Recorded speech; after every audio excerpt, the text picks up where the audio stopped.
Hey BookTube, it is time for another reading vlog. This time we are starting book 3 in the A Court of Thorns and Roses series. We have A Court of Wings and Ruin here. I am so excited to start this. Book 1 was fun. Book 2 leveled up the series for me in a way that it really boosted it up on my list of top favorite fantasy reads. And now we are getting into book 3. I am so excited. I have made several predictions throughout my last couple reading vlogs of this series of what I think we're going to encounter next. And I really cannot wait to see where things go in this book. So stay tuned. I am going to go start it right now, and I will hopefully have some updates for you soon. So this is going to be my first A Court of Wings and Ruin update. I do have a little prediction, and it is that Amren is a dragon. Originally, I thought she was going to be a demon, but now the more I'm thinking about it, and all of the mentions of the fire drake, her being like a fire drake in the books, I'm definitely thinking she's going to be a dragon. I will give a reminder, these videos are full spoiler, so we are diving in with spoilers. Right off the bat, Feyre is at the Spring Court. She is deceiving everybody into thinking that Rhysand forced the bond upon her, and that now their bond is broken, and she is free from him. In actuality, obviously, she is there to spy, which I really had to give her props because I feel like she went through some shit throughout all of these books, but particularly also at the Spring Court with Tamlin. So the fact that she's able to go back there and, do it for the greater good, do it for the greater good of the realm and for Valaris and all, and like her friends and everything, I just really admire that from Feyre. I will say she is like such a good person. It's like astounding. Like she is truly one of those female characters that is so good at her core, and I feel like she doesn't even realize it.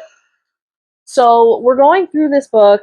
She is like doing her little spying. She is planting the seeds. She's sowing the little seeds of dissent, which I think so smart, like such a good plan.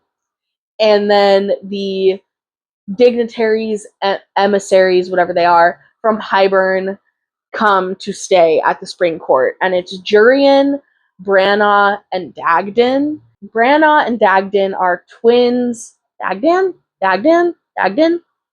I don't know. But they're twins, and they're also Daemati, so they also have the powers over the mind like Feyre and Rhysand. So she has to be on her guard.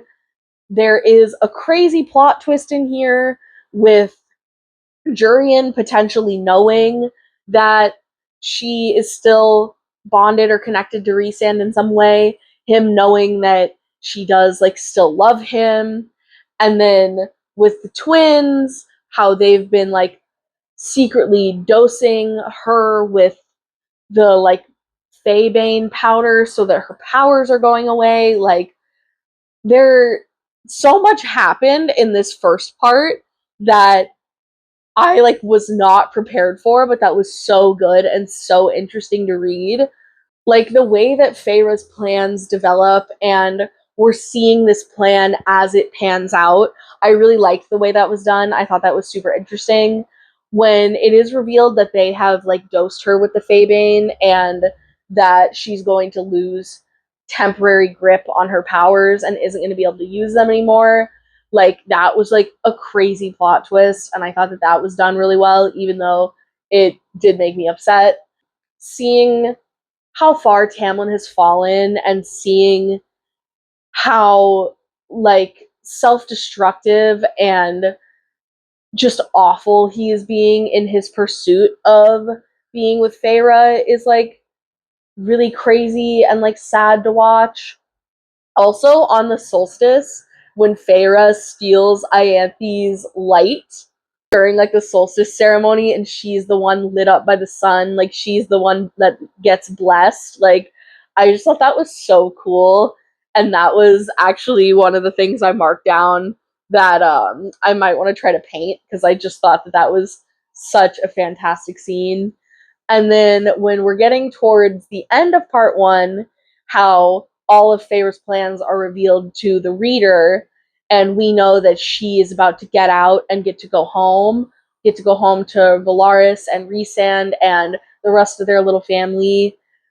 Like the fact that she stops and stays behind to help Lucian because he is once again being assaulted by Ianthe, like she is just like such a good person, and she's like such a good friend. And the fact that like Lucian has not done a lot to really help her or benefit her in any way, but she does still care for him because she cared for him. He was her friend when she was originally at the Spring Court.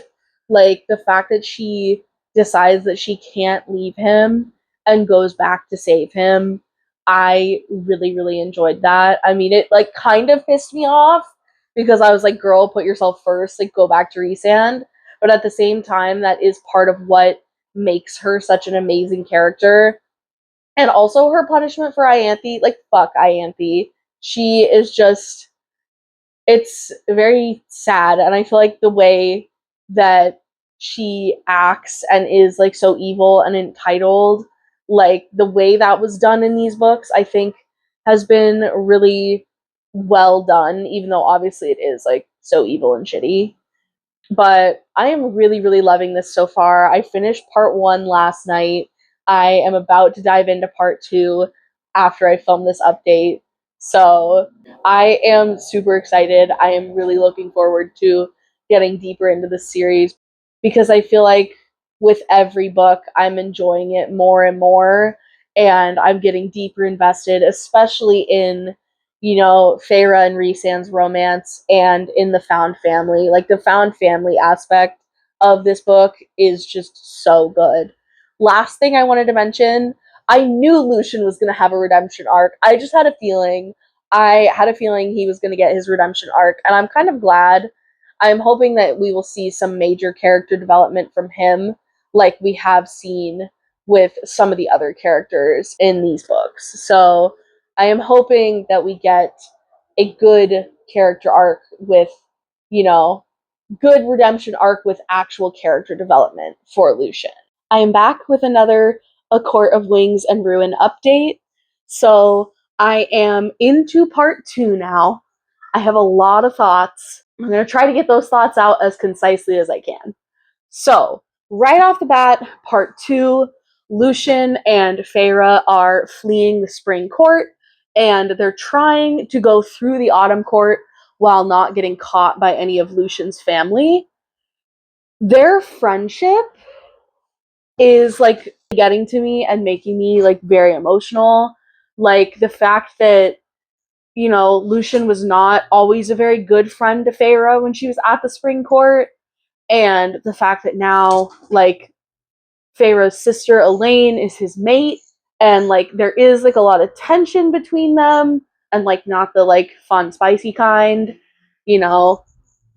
But at the end of the day, they are like persevering and surviving together, and I thought that was really beautiful. When Lucian's brothers showed up, I was like losing it. Like they suck. And then also the fact that Eris is or was betrothed to Morgan, and then how all of that ended. Like he just sucks. Like he's the worst. When Cassian and Azriel came to save them, I was getting like so emotional. I was like in tears. There are a couple of quotes that I did want to talk about from around that time. So on page 140, it's Feyre and Rhysand. And the quote says, "The insignia of this court, our court, the promise that he would kneel for no one and nothing but his crown and me." Like, I love them so much. Rhysand and Feyre have quickly climbed to the top of my favorite book couples list because I feel like both of them are just so selfless and they both are such good people at their core. Like, I feel like they really are both such like strong, selfless, and genuinely good people. And I really, really love them for that. I will say Feyre blaming herself for a lot of the stuff that happens has kind of made me like upset and a little sad because I'm like, girl, like I understand that she killed Andras in the beginning, but at the same time, like I just don't feel like she should keep blaming herself, especially when like the shit that went down with like the Cauldron and Hybern and her sisters in the last book, like that was fully Hybern and Tamlin's fault. Like that was not her fault. So I don't know. I'm hoping that she will realize that at some point. Next quote I wanted to talk about was page 145, and it's Rhysand talking to Lucien, and it says, Rhysand went on before Lucien could snap a reply. I was willing to lose my mate to another male. I was willing to let them marry if it brought her joy. But what I was not willing to do was let her suffer, to let her fade away into a shadow. And the moment that piece of shit blew apart his study, the moment he locked her in that house, like, so good. Like he is really such a good male main character, and like I know that everybody talks about him because he's like hot and broody, like and powerful. Like I do understand that, but at the same time, like he is so selfless and he is like such a good man, and I feel like not a lot of people talk about that enough, and I feel like I haven't talked about that enough throughout these books. I feel like I've been so focused on how much I love Feyre that I've kind of forgotten to speak about and emphasize how awesome and amazing I think Rhysand is as well. So the next thing I wanted to talk about is Nesta and Elain. So we see them at the House of Wind, and Nesta is pissed. She is every much the bitch that she was when she was a human. Cassian is still calling her out. But what's happening with Elain is very sad. Like, she's obviously really upset about her engagement, and I feel like she's just depressed and kind of, in a way, in denial about everything. And it has been really heartbreaking to watch, especially seeing how much Nesta and Feyre care for their sister, and they're kind of in a position where there's nothing they can do to really help her other than I think to get her to embrace her new life as a Fae, which obviously hasn't happened yet. Also, there have been more mentions of the Archeron's father like still being overseas, like trading overseas. And I just feel like they wouldn't be mentioning that so much. It's going to have some sort of relevance to the plot later on. Like, obviously, it's relevant right now because they don't have to worry about him in any of this, especially since he is like still human. But I just feel like there's going to be some other connection, whether he's connected to Hybern, whether he's connected to like Miriam and Drakon, whether he's connected. I don't know, but I feel like there's going to be some connection there. Also, when they're talking about like there was Fey blood in certain human bloodlines, and Rhysand is talking at one point about how they like didn't fare well after the war and things didn't go well for them, but like the half bloods. But I feel like that is going to be relevant somehow too, because my original prediction after I believe after book 1 or book 2, I think after book 1, my one of my original predictions was that Nesta was going to end up being like half Fae. And then obviously her and Elain get turned by the Cauldron, but I just feel like somehow the Fae blood within the humans is going to have some sort of relevance. Again, I don't really know how. That's just like a feeling. Another quote that I found when looking for that last quote was page 166. Amren says, the point is that we are not facing an army hell-bent on destruction. They are hell-bent on what they believe is liberation. And that like really fucked me up because I feel like the parallels to like the modern political landscape, in particular to like the right wing, like that's crazy. Like crazy parallel there.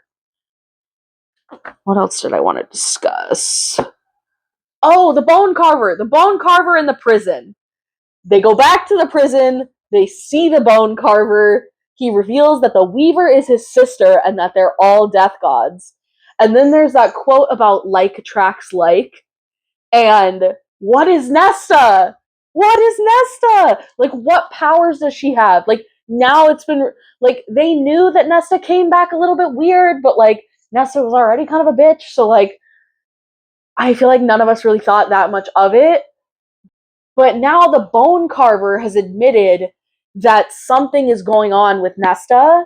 So, like, is she going to be like some other species? Is she just going to have like some different power that like hasn't been seen before within the High Fae? Like, what is that going to be? Also, Nesta, I will say Nesta like openly talking with Amren, I thought was really interesting. Like, I just really enjoyed that because I have been so curious about Amren and like I really desperately want to know more about her. So I did enjoy that Nesta was asking about that because I was like, same queen. I'm also very curious. So the last two things I wanted to talk about in this particular update, one is the Library of Priestesses, where Rhysand has taken all these women who have been hurt and abused and has given them like a home and a purpose at this library.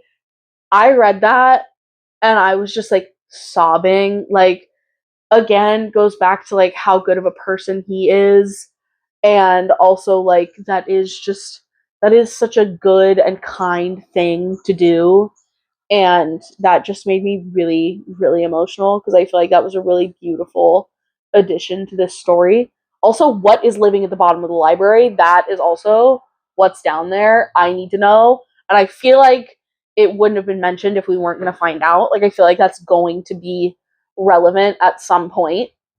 The last thing I wanted to talk about is something that might make you think that I'm an idiot, but we're going to talk about it anyway. And that is that when we were talking throughout the book about some of the geography of Prythian, I was like not really understanding. This whole time, I don't know why I thought this, I was thinking that this was a close up of this part of the map. Bitch, it's an island. It's an island. Hybern's another island, which obviously I knew Hybern was another island.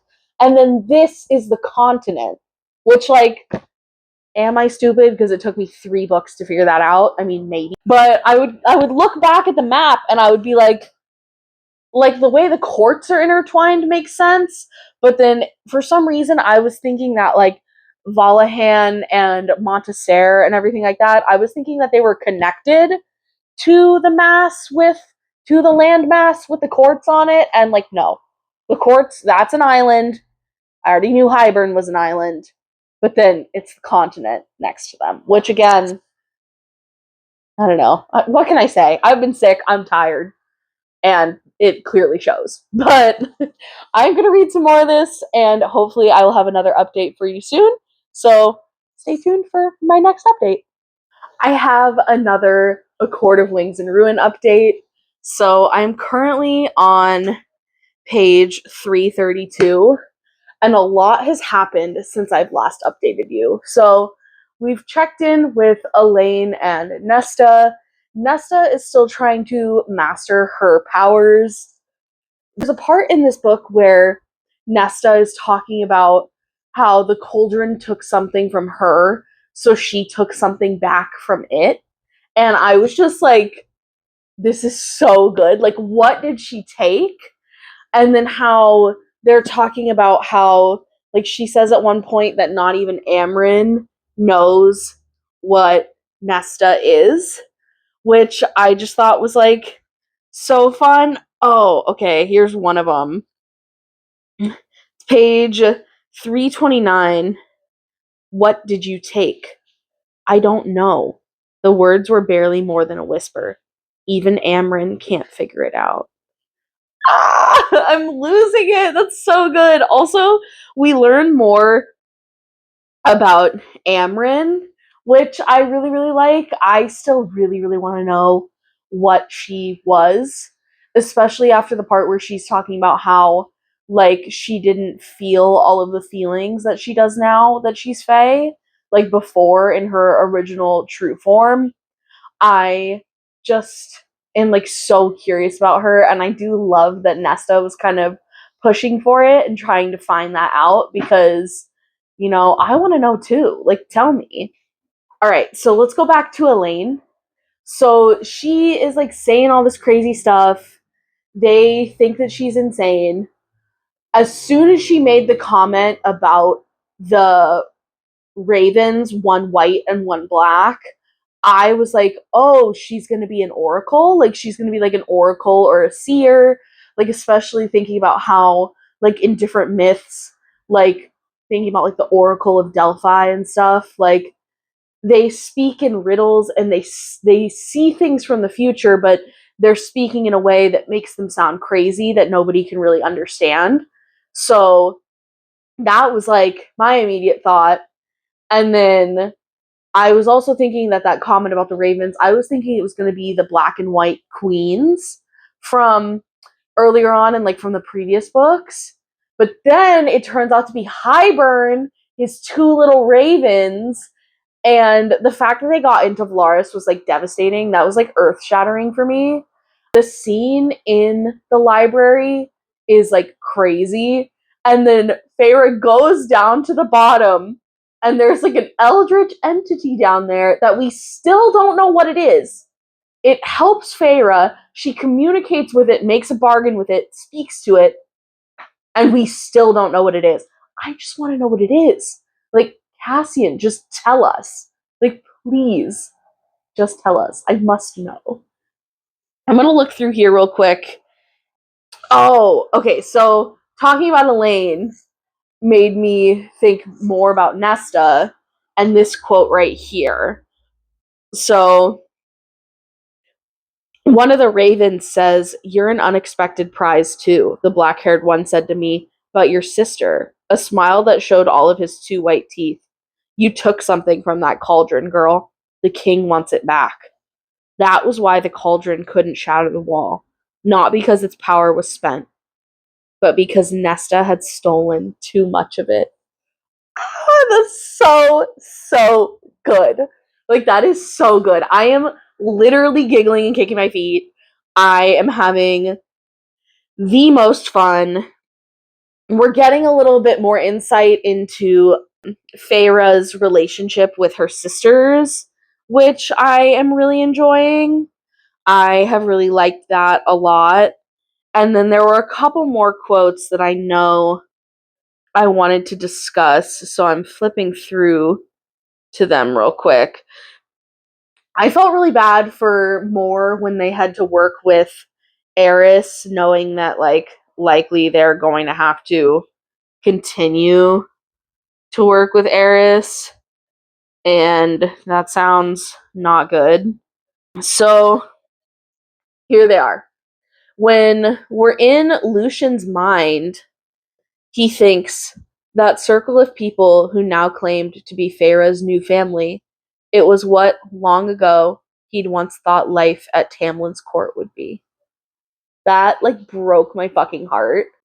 I really do hope that we see some character development from Lucian, but at the same time, like, I mean, I do feel bad for him still. Next quote. Oh, yeah. 256. It's Feyre. She says, "I held Rhys's gaze as if it were again the tether that had kept me in this world. I think the power is death, death made flesh, or whatever power the cauldron holds over such things. That's why the carver heard about her." Like, this shit is so good. I'm giggling, kicking my feet. I have had so, so much fun with this book so far, but I just know, I have a feeling that devastating things are coming. But at the moment, we're giggling, kicking our feet, and we're having fun. Also, my bookmark just fell out onto the ground, so that's annoying. But that's the end of this update. I am stoked. I'm having so much fun with this book. I am really, really enjoying it. And I am scared that some death may be happening or is going to be coming either towards the end of this book or in the coming books, but we're just hoping for the best. So, yeah, I'll see you in my next update. I'm back with another A Court of Wings and Ruin update. So, Elain is a seer. That has been confirmed. Of course, Asriel figured it out. I am wondering how the relationship between Elain and Asriel and also Elain and Lucien is going to progress, especially considering Elain and Lucien are supposed to be mates. But at the moment, it doesn't really seem like he is really into it, but she is maybe not. So I'm super curious to see where that goes. The point that I'm at in the book now, Hybern has just attacked Adriata. They came in, Rhys and his forces went into fight, and then Feyre and Mor went into fight as well. I thought that Feyre and Mor were really badass, very they slayed, literally. But, they kicked some ass. That was really interesting. The part of the battle where Feyre is seeing through Rhysand's eyes and he's interacting with the king of Hybern, that was so stressful to me. That was the most stressful scene that I've read in a book in quite a while. Holy shit, that had me on the edge of my seat there. That was pretty crazy.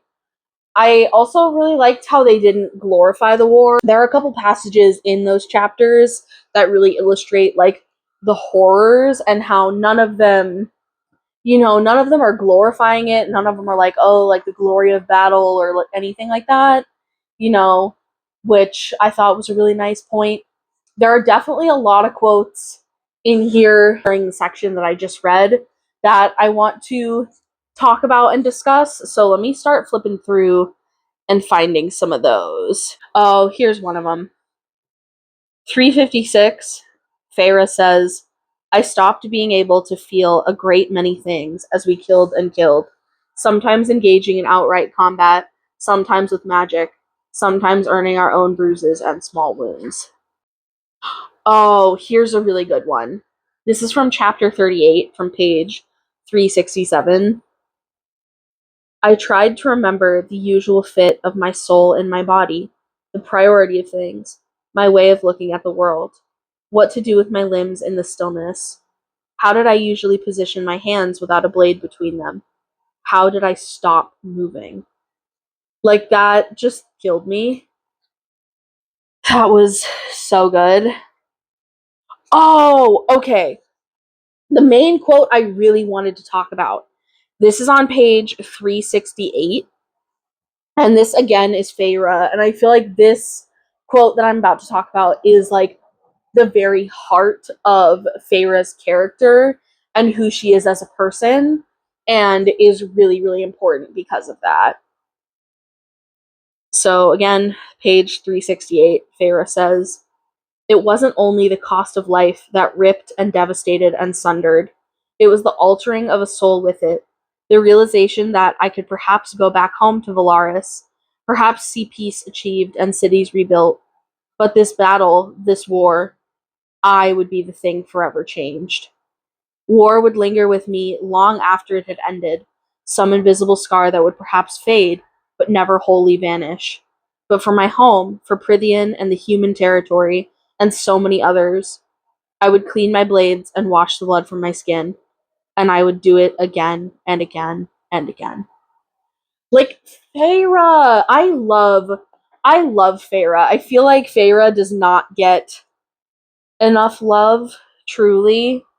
I think she is just such a fantastic character, and I really, really love her a lot. She is quickly becoming one of my favorite FMCs. Couple more quotes, which this one is Not big, but it's more like giggle and kick your feet. But Nesta was glancing between us all, her back stiff, mouth a thin line. Where is he? Who? Reese crooned. Cassian. She's looking for him. It's after the battle, and she doesn't know if he's okay or not. And she's looking for him. I'm so excited for the Nesta and Cassian arc. I'm looking forward to that. And then here's another one. Nesta and Feyre are talking, and it's Nesta who speaks first. She says, "You went off into battle without a second thought. Why?" And Feyre says, "Because I had to. Because people needed help." I love Feyre. I love Feyre so much. I think she's such a good character. I think she is such a good person. I really, really, really love her. Last one for this update.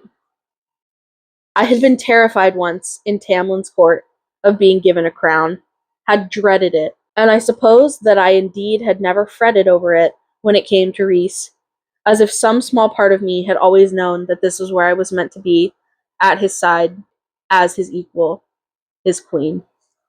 So good! I'm giggling and kicking my feet! I am definitely getting very concerned that we are going to lose somebody in this book. I don't know if it would be too early in the series for any like major character deaths to start happening, but I do feel like it's a possibility, so definitely a little bit nervous, a little bit wary for that moment to potentially come. But I am just so excited. I'm really, really loving this book. I can't wait to read more. I'm working on some ACOTAR fan art. Like, I'm just having a great time. So, yeah, I will see you in a little bit, hopefully, with my next update. I have so much more to update on, but as you can see, I'm crying. I am on page 613 of the book right here, and I just read the quote. There are several quotes on this page that I wanted to talk about, but this one where Rhysand says, "The great joy and honor of my life has been to know you, to call you my family, and I am grateful more than I can possibly say that I was given this time with you all." Okay, I guess. I'm losing it. I feel like I'm getting scared that people are gonna die, and I feel like I'm not gonna be able to handle it very well. Well, I fear that maybe I should not have tried to finish this before having to go back to work, because I have been sobbing for the past 5 minutes over the fact that I was right and it was important that their father was gone, but he actually was coming to help them, and that the ships are called the Nesta, the Feyre, and Elaine. Like, I literally cannot stop crying. I can't believe I managed to stop crying enough to film this. So, yeah. I don't know if I should like keep going and keep reading right now, or if I need to like take a break and calm down so I can go back to work and then like finish the book tonight. I am not sure what to do, but I am like drowning in my tears. Guys, I have been crying so hard, I like don't even know what to do. But I am almost done. I think I have about 30 pages left. I just finished the I just finished page 672, and where Rhys, they bring him back with the little kernels of light and the kernels of power.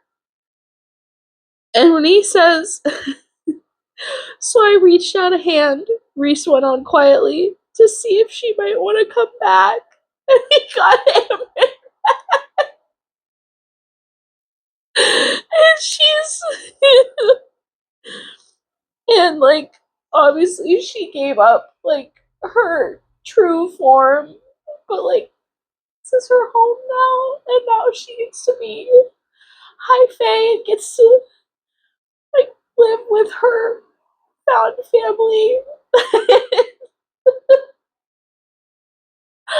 The found family in this series is like honestly the thing that I think makes it so beautiful, and is to me what sets it apart from so many other books and series.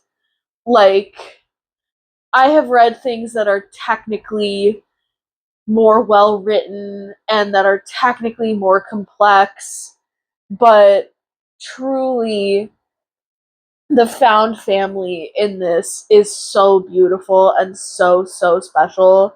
And I could see that alone being the reason why this would be a god tier series for anybody. Because honestly, to me, I feel like that is what has made it that for me. Like, them loving each other so deeply and sacrificing for each other and for the greater good and for their family and their home. Like, just it really, really has been getting me. And especially in the ending with, with Rhys getting injured and then giving literally everything he has for his kingdom and his friends, with Feyre, you know, going to the brink and pushing herself to be strong and to do something she's never done before, with Nesta and Cassian and Elaine and Azriel and Amren, just every single one of them. I'm really, really blown away. I think that where we're at now, if anything else bad happens, I'm gonna fucking throw a fit. But yeah, I just wanted to give that little quick update. I feel like I need to go back. There's so much other stuff that I haven't been able to talk about yet. I was trying to clear out my phone in order to be able to give more updates, but this one I just needed to come on and talk about because it really, really blew me away and was so beautiful and so devastating. And I feel like I'm never going to get over this, but like in the best possible way. So I'll give you another update when I finally finish. Well, guys, I have officially finished A Court of Wings and Ruin. I have so many thoughts. I have so much to talk about that I didn't get the chance to update on before finishing the book. Like some of the crazy stuff that happens, like towards this kind of like middle part of the book. But I have just finished it. I have cried so, so much.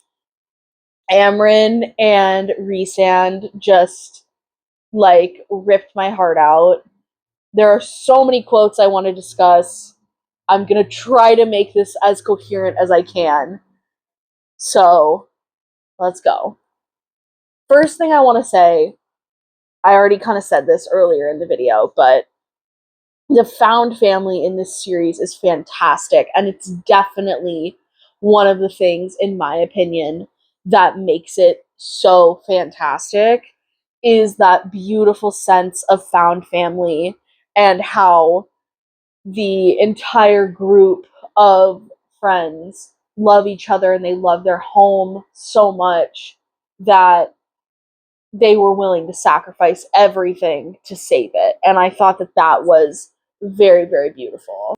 I will say the part where at the end where we think that Amren has possibly betrayed Feyre and everybody, I just kind of knew that that could not be the case. Like, I feel like it would have just gone against the archetypes of the characters in this friend group. So I wasn't necessarily worried about that when it happened, but I for sure thought that she was like dead and gone. I thought for sure Amren was gone.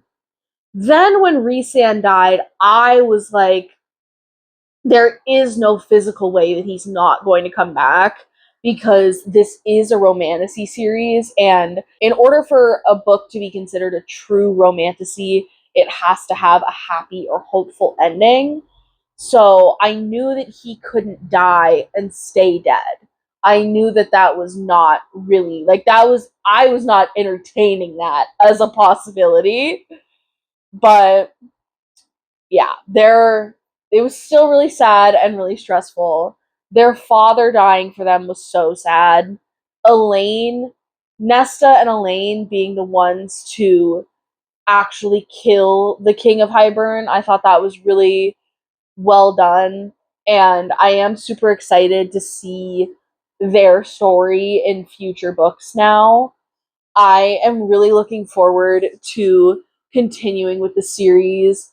Hopefully getting to read about the friend group in a lower stakes kind of way, I guess is like the words that I'm looking for.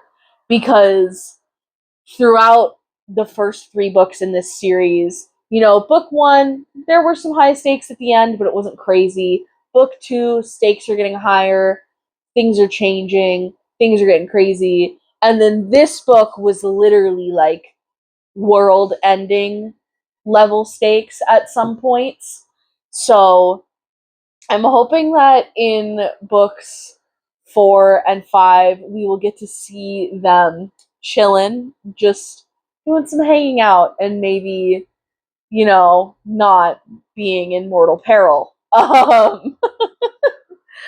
will say I am really excited to learn more about Nesta and Elain and, their lives in the future. I am super curious about Lucian, and I'm curious about Mor and Azriel and Cassian and Amren. Like, I know that we have learned so much about them throughout the series as a friend group and as individuals in that found family, but I am super curious to know more, But I really, really loved this. I felt like, you know, I kind of said this before, but book 1 was good, giggle and kick your feet. Book 2 really ramped it up for me and was really getting me to be like, oh, I really understand why this is, you know, one of people's favorite series. And then reading book 3, now I'm like, I do understand why this is like a god tier level romantasy for a lot of people. And honestly, I think the Found Family may have put it on that list for me because I really thought that it was so, so beautiful. There are a lot of different quotes that I want to talk about from these ending chapters. So I'm going to go through and start to read some of them. Also, so going back, the meeting that they had with all the other high lords in order to form the alliance, that was crazy. That was like so interesting. And I thought that was really cool. The visuals of all that and stuff. And learning about all the other kings. Also learning that Helion is Lucian's father. I thought that was really crazy. And I feel like they wouldn't have talked about that if it wasn't going to be relevant in the other books.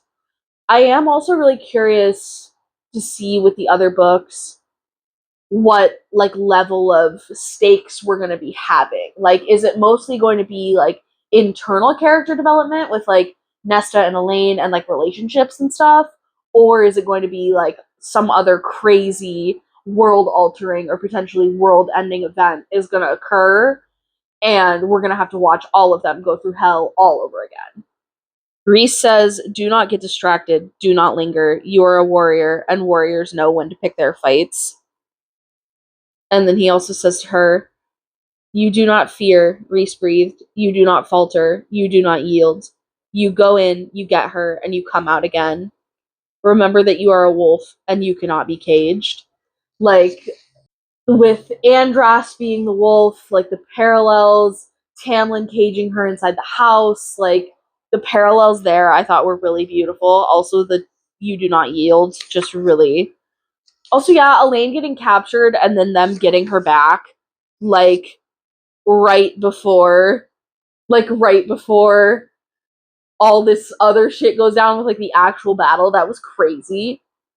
Also, foreshadowing that really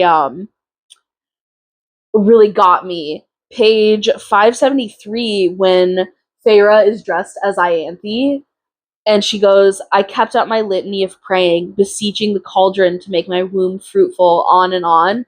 I feel like that was a secret crumb of foreshadowing. and that Rhysand and Feyre are going to be having a baby. Also, Tamlin saving Feyre and Asriel when they are in the camp and they're trying to get Elaine and the human woman that Feyre tries to save out. That was also crazy. That, like, oh my god. And then, at the end of that chapter, Feyre is having, like, some bonding moments with Nesta, which I thought was really beautiful.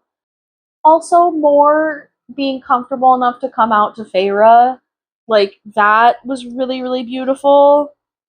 And then when she says, Mor says to Feyre, they couldn't break me because they had never touched that innermost part of me. They never even guessed. But I hid it. I've hidden it because I live in terror of my family finding out and shaming me, hurting me about this one thing that has remained wholly mine. Like, that really got me. And then Feyre, I don't think you should settle for good enough, I said quietly, but I understand. And again, when you decide the time is right, whether it's tomorrow or in another 500 years, I'll have your back. That was, like, really, really beautiful. Friggin', oh my gosh. On page 597, they're talking about the odds that they're gonna have in the war and things not looking good. So we're not going to? Tarkin frowned. Of course we're going to, Rhys said, straightening to his full height and lifting his chin. We will be outnumbered and exhausted, and it will not end well. But this has nothing to do with my mate or her sisters. The wall is down. It is gone. It is a new world, and we must decide if we will begin it by allowing those who cannot defend themselves to be slaughtered, if that is the sort of people we are, not individual courts. We, as a Fae people, do we let the humans stand alone? Like, so good. I am gonna cry. Cassian saying, if I end my life defending those who need it most, then I will consider it a death well spent. That also killed me. Feyre saying, it is no waste. I said, one life may change the world. Where would you all be if someone had deemed saving my life to be a waste of time? Like, so good. I'm losing it. I'm losing my mind. Alright, I am here with my final A Court of Wings and Ruin update, final thoughts, all that good stuff. So I will say, I already did talk about the ending a lot because I vlogged live reacting as I was reading, like, my thoughts and my very emotional reaction to the ending. So you've probably already seen all of that in this video. But throughout the reading process, I was taking notes on my phone about important things that I wanted to talk about with the vlog. And I just read so much of the end, like, back to back to back, that I didn't get the chance to go back and talk about some of the things. So we're going to talk about those things now. First, the meeting with the High Lords. Slay! Feyre using her powers on Baron. I for sure thought she was gonna kill him, and she didn't. But I thought she was gonna. That was pretty badass. I really enjoyed that. Nesta ended up coming to the meeting, which I really enjoyed. You know, Nesta is growing on me, and I feel like now by the end of this book, I like Nesta, whereas throughout the other books in the series, I was not a Nesta girly. I have to say, she kind of pissed me off because she was mean. But after seeing everything she goes through and, like, her sacrifice and everything in this book, I am no longer a Nesta hater.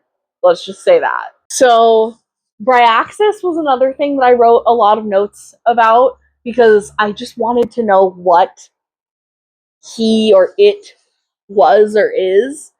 And I do appreciate that we kind of got to find that out during the final battle.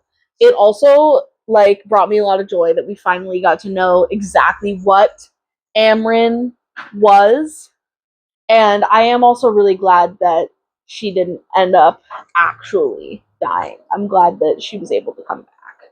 One of the other things I wanted to talk about was this quote on page 479, where Feyre says, But we hesitated, all of us, and I allowed myself one last time to drink it in, the furniture and the wood and the sunlight, to listen to the sounds of Valaris, the laughing of children in the streets, the song of the gulls. In the silence, I knew my friends were too. That, like, annihilated me. There are so many things that happen at the end of this book, and it's I feel like this reading vlog is going to be a million years long if I talk about every single one and every single thing that impacted me and made me emotional. But truly, there were so many things happening at the end that I was just like, like, I'm in tears. Next thing I wanted to talk about, I was right about the dad. Because there's another quote on page 503 that I had marked down as like an important plot point where Feyre says only our father, wherever he was, remained as any sort of connection. Because at that point, like the wall has come down, and then they go see Grayson, who Elain was betrothed to, and he basically is like, yeah, like, I don't want you. They get him and his dad to agree to like help the other humans, but he's still like, yeah, I don't want you, I'm never gonna want you, to Elain. Here's another Rhysand quote. Only here, only now, would he show that grief, that worry and pain. Never before his armies, never before his enemies. That also really got me. Also, yeah, Jurian showing up. Like, I had kind of forgot Jurian existed by this point in the book because so much other crap was happening and so many other things were going on. And then Jurian shows back up and he's like, actually, yeah, like, I'm not evil. I'm working to help you. Like, okay, go off, Jurian, I guess. That was kind of a slay. Cassian and Nesta and more of their relationship being revealed was really, really beautiful. I don't know if I talked about this already, but Moore's coming out was really beautiful as well. Feyre talking to the Suriel again, and then the Suriel dying was like very, very sad. And then when they're talking about so she's talking to the Suriel, they're talking about the cauldron, and Feyre says, "My heart stuttered. I need to die for it to be stopped." So dramatic, human heart. But yes, yes, the spell would have drained the life from you. And then, like, but the Suriel talking it. Like, oh, the whole thing is just so, so good. This quote that the Suriel says to her, page 530, only you can decide what breaks you, Cursebreaker. Only you. And then the Suriel says, tell the silver-eyed messenger that the answer lies on the second and penultimate pages of the book. Together they hold the key. And then the Suriel dies, which, like, poor fucking thing. Like, poor little Suriel. Like, rip. And then the stuff with the Weaver eating Ianthe, that was kind of a slay. And then the Weaver coming to help them in the battle was also a slay, because if I'm putting the puzzle pieces together correctly, Bryaxis, the Weaver, and the Bone Carver are the three siblings. I know the Bone Carver and the Weaver are siblings, but I'm pretty sure Bryaxis is supposed to be Bryaxis? I'm pretty sure Bryaxis is supposed to be that third sibling. Oh, and then when the Suriel's dying, this also, like, annihilated me. You were kind. You fought your fear. You were kind, it said again. I began crying. A small smile, I'm skipping a little bit ahead. These are both from the same page. A small smile on that lipless mouth. Feyre Archeron, a labored breath. I told you to stay with the High Lord, and you did. It's warning to me that first time that we'd met. You met Rhys. All this time. All this time. Stay with him and live to see everything righted. Yes, I did. And it was. No, not yet. Stay with him. I will. I always would. So good.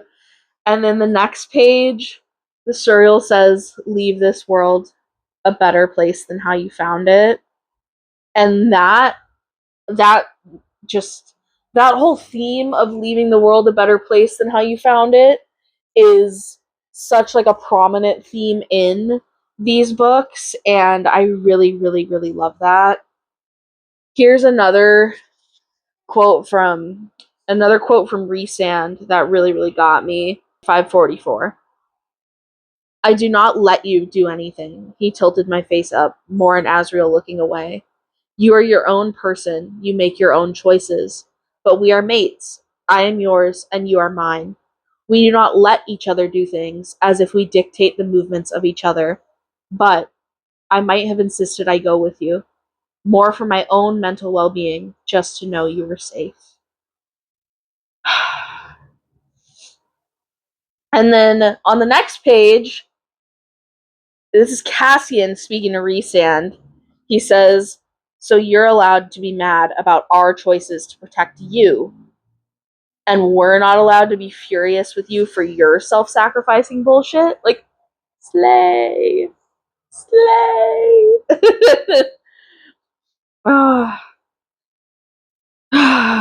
This whole thing is so good. And then Elain gets stolen. They go back to get her. Hey, Louis. Hello, Louis. All right, I found the quotes I was looking for with the Ouroboros mirror. I whirled to the mirror.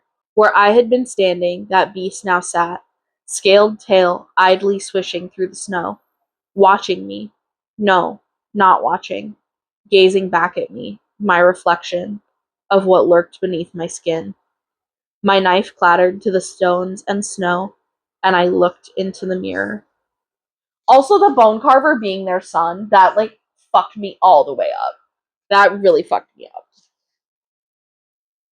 Also, then she sees the carver, and he's like, I have little need for that thing, but you did. I blinked slowly. I wanted to see if you were worth helping, the carver went on. It's a rare person to face who they truly are and not run from it, not be broken by it. That's what the Ouroboros shows all who look into it, who they are, every despicable and unholy inch. Some gaze upon it and don't even realize that the horror they're seeing is them, even as the terror of it drives them mad. Some swagger in and are shattered by that small, sorry creature they find instead. But you, yes, rare indeed. I could risk leaving here for nothing less. So good! Like, oh my god, and then Asriel giving truth teller to Elain, that was also fucking crazy. And then the quote about that, I marked that down as a possible painting. I saw the painting in my mind. The lovely fawn, blooming spring vibrant behind her, standing before death, shadows and terrors lurking over his shoulder. Light and dark, the space between their bodies, a blend of the two. The only bridge of connection, that knife. I fear I will Elain an Asriel shipper. I'm so sorry, especially now that we know that Mor and Asriel aren't going to happen. Originally, I was a little conflicted about liking Elain and Asriel as a pairing so much because obviously, like, Asriel does really love Mor and does like want to be with her in that way. Now knowing that she wants and only desires a romantic connection with another woman, now I'm really like, I'm in my Elain and Asriel bag. Like, truly. I really do feel like I could go on and on forever about this book. I mean, it was so beautiful, and truly I feel like where I'm at now in the series, ACOTAR was like a solid giggle and kick your feet, like fun 4-star read. A Court of Mist and Fury, that was like solid 5 stars, like really beautiful. We're getting to the heart of the found family. You know, there's character development, things are changing. And A Court of Wings and Ruin, this to me was like a solid 6-star read. The pieces are falling together, things are falling into place, and I really, really, really loved this book. So, conclusion, final thoughts. You do not fear, you do not falter, you do not yield. That, when Rhys says that to Feyre, so beautiful. I was giggling, kicking my feet. I love Rhys and Feyre so much. Rhys literally gave everything for his kingdom, and Feyre was like, fuck no, you are not dying. I am getting you back. And that was really beautiful. The found family in this book, truly, the found family in this series, to me, is what sets it apart and takes it to another level. Like, to me, that is truly what makes these books so, so special. Not only the beautiful romantic relationship between Rhys and Feyre, but all of the relationships between their family as a whole, with Rhys and Cassian and Azriel and Mor and Amren and Feyre. And then now we have her sisters in the mix. We have Elain and Nesta. And as soon as I finish filming, I am going to dive in to The Court of Frost and Starlight. I am hoping that we are going to have some chill time in that book, and it's just going to be like a shorter, fun, less stressful time than this was. But I am really, really excited to see where the series goes next. I know that A Court of Silver Flames is Nesta's book, so I am just super excited to see where we go and what happens with the rest of the series. So thank you guys for watching. I hope that you enjoyed the video. If you haven't seen my A Court of Thorns and Roses and A Court of Mist and Fury vlogs, those are already up on the YouTube channel, so definitely go check those out if you haven't already. And stay tuned, because probably about a week after this is uploaded, my A Court of Frost and Starlight video will be uploaded. Then about 2 weeks from this video, hopefully you will see the A Court of Silver Flames vlog as well. So thank you guys so much for watching. Definitely let me know your thoughts on the series. No spoilers though for future books, but definitely let me know your thoughts on this book and the previous books in the comments below. Thank you again for watching, and I hope that I'll see you in my next video. Bye!